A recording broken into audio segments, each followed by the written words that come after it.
Okay, this podcast is for Year 13 AS Paper 2, and the subject is on diffraction gratings and Young's experiment.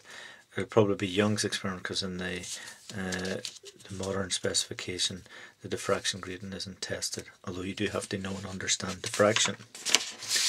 Right, so if we take a look at the first question, which is AS Paper 2, Physics 2 Jun2005, and it's question 5 from that paper. And the first question is to sketch a label diagram of the type of interference pattern which will be observed on the screen, and this is when an experiment using a light source of wavelength lambda and interference patterns observed on the screen. So we're going to get a typical interference pattern observed. That typical interference pattern would be a series of equally spaced bright and dark bands.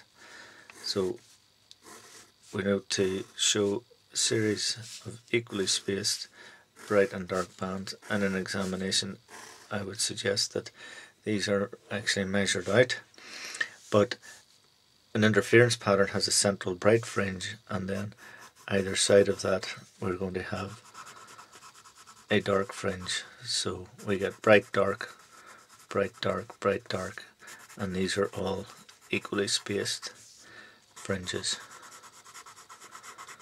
And again, so we get a series of equally spaced bright and dark fringes with a central bright fringe. Name the principle that's involved in the production of this interference pattern. Well, that's the principle of superposition. Okay, so that's the principle of superposition, and that's the principle that explains interference, it explains stationary waves, and it explains diffraction as well.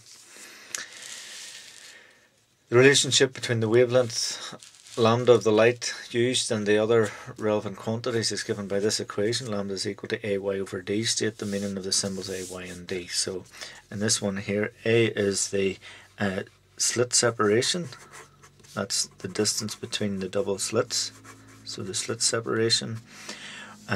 Y is equal to, that's the fringe separation, that's the distance between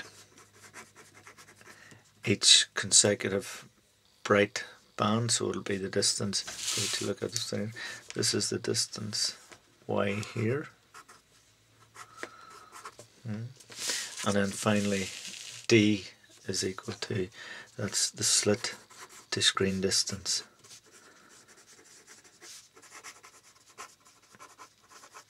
Okay.